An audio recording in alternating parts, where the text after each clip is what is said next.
In mathematics and computational science, the Euler method is an Sn-order numerical procedure for solving ordinary differential equations with a given initial value. It is the most basic explicit method for numerical integration of ordinary differential equations and is the simplest Runge-Kutta method. The Euler method is named after Leonhard Euler, who treated it in his book Institutionum Calculi Integralis. The Euler method is a first-order method, which means that the local error is proportional to the square of the step size, and the global error is proportional to the step size. The Euler method often serves as the basis to construct more complex methods. Informal geometrical description. Consider the problem of calculating the shape of an unknown curve which starts at a given point and satisfies a given differential equation. Here, a differential equation can be thought of as a formula by which the slope of the tangent line to the curve can be computed at any point on the curve. Once the position of that point has been calculated,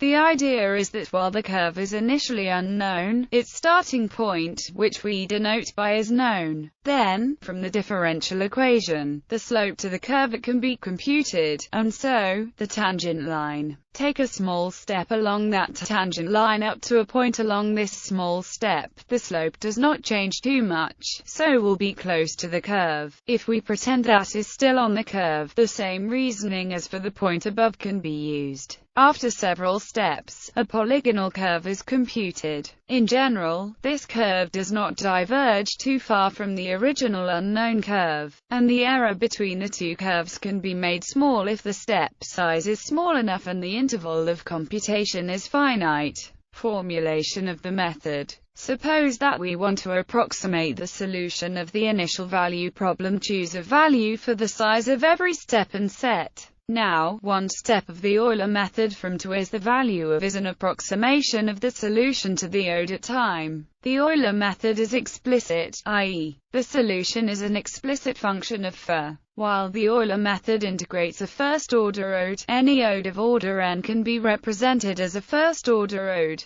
To treat the equation, we introduce auxiliary variables and obtain the equivalent equation. This is a first-order system in the variable and can be handled by Euler's method, or, in fact, by any other scheme for first-order systems. Example: given the initial value problem, we would like to use the Euler method to approximate, using step size equal to 1. The Euler method is so first we must compute. In this simple differential equation, the function is defined by, by doing the above step, we have found the slope of the line that is tangent to the solution curve at the point.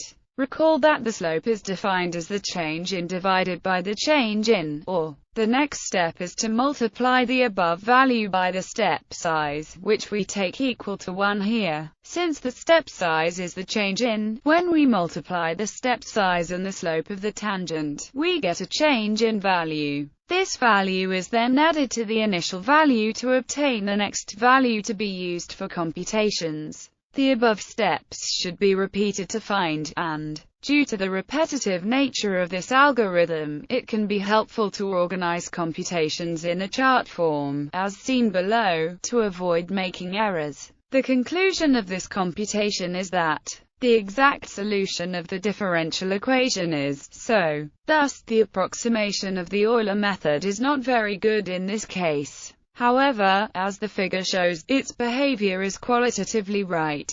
Using other step sizes as suggested in the introduction, the Euler method is more accurate if the step size is smaller. The table below shows the result with different step sizes. The top row corresponds to the example in the previous section, and the second row is illustrated in the figure. The error recorded in the last column of the table is the difference between the exact solution and the Euler approximation. In the bottom of the table, the step size is half the step size in the previous row, and the error is also approximately half the error in the previous row. This suggests that the error is roughly proportional to the step size, at least for fairly small values of the step size. This is true in general, also for other equations. See the section Global Truncation Error for more details. Other methods, such as the midpoint method also illustrated in the figures, behave more favorably. The error of the midpoint method is roughly proportional to the square of the step size. For this reason, the Euler method is said to be a first-order method, while the midpoint method is second-order. We can extrapolate from the above table that the step size needed to get an answer that is correct to 3 decimal places is approximately 0.00001, meaning that we need 400,000 steps. This large number of steps entails a high computational cost.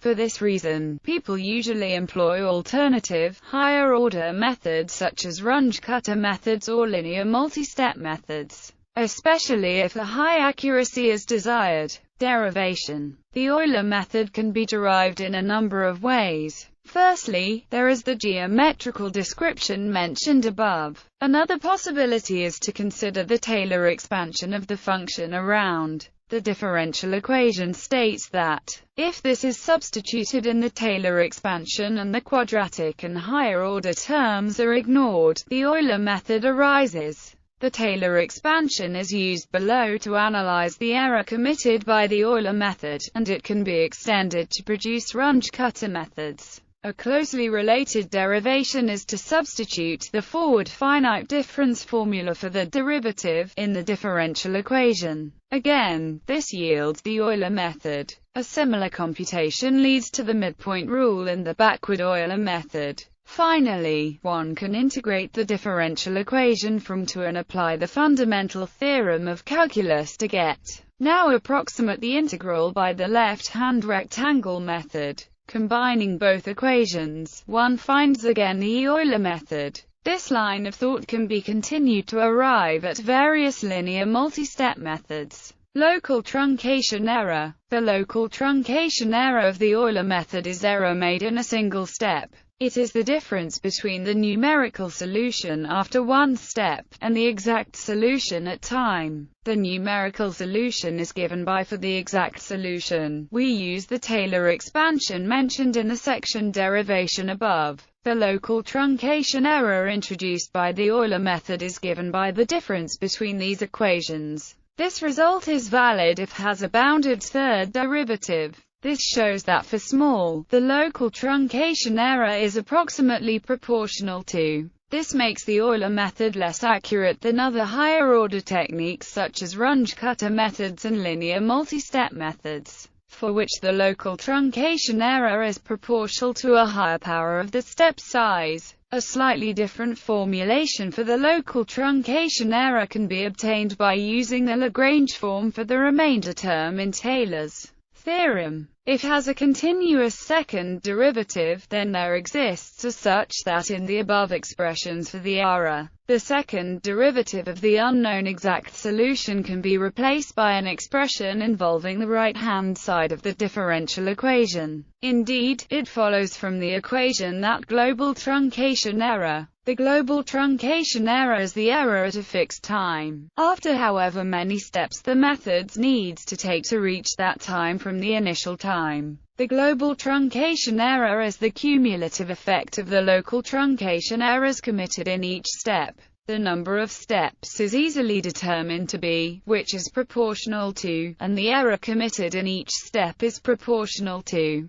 Thus, it is to be expected that the global truncation error will be proportional to. This intuitive reasoning can be made precise. If the solution has a bounded second derivative and is Lipschitz continuous in its second argument, then the global truncation error is bounded by where is an upper bound on the second derivative of on the given interval and is the Lipschitz constant if. The precise form of this bound is of little practical importance. As in most cases, the bound vastly overestimates the actual error committed by the Euler method. What is important is that it shows that the global truncation error is proportional to. For this reason, the Euler method is said to be first-order. Numerical stability. The Euler method can also be numerically unstable, especially for stiff equations, meaning that the numerical solution grows very large for equations where the exact solution does not. This can be illustrated using the linear equation. The exact solution is, which decays to zero as. However, if the Euler method is applied to this equation with step size, then the numerical solution is qualitatively wrong. It oscillates and grows. This is what it means to be unstable. If a smaller step size is used, for instance, then the numerical solution does decay to zero. If the Euler method is applied to the linear equation, then the numerical solution is unstable if the product is outside the region illustrated on the right.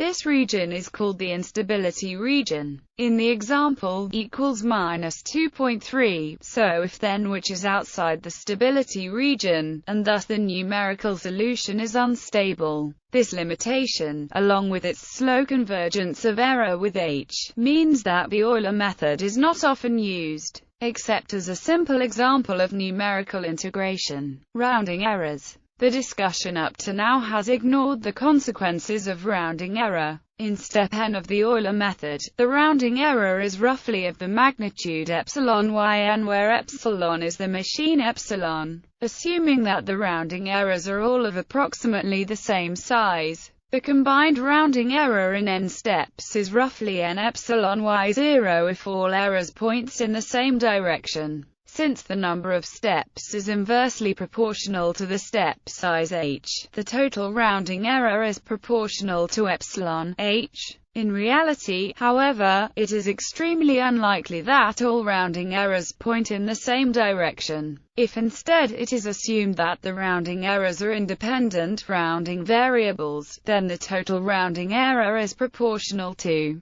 Thus, for extremely small values of the step size, the truncation error will be small but the effective rounding error may be big. Most of the effective rounding error can be easily avoided if compensated summation is used in the formula for the Euler method. Modifications and extensions. A simple modification of the Euler method which eliminates the stability problems noted in the previous section is the backward Euler method. This differs from the Euler method in that the function is evaluated at the end point of the step, instead of the starting point. The backward Euler method is an implicit method, meaning that the formula for the backward Euler method has on both sides. So when applying the backward Euler method we have to solve an equation. This makes the implementation more costly. Other modifications of the Euler method that help with stability yield the exponential Euler method or the semi-implicit Euler method. More complicated methods can achieve a higher order. One possibility is to use more function evaluations. This is illustrated by the midpoint method which is already mentioned in this article. This leads to the family of Runge Kutta methods. The other possibility is to use more past values, as illustrated by the two-step Adams-Bashforth method. This leads to the family of linear multi-step methods.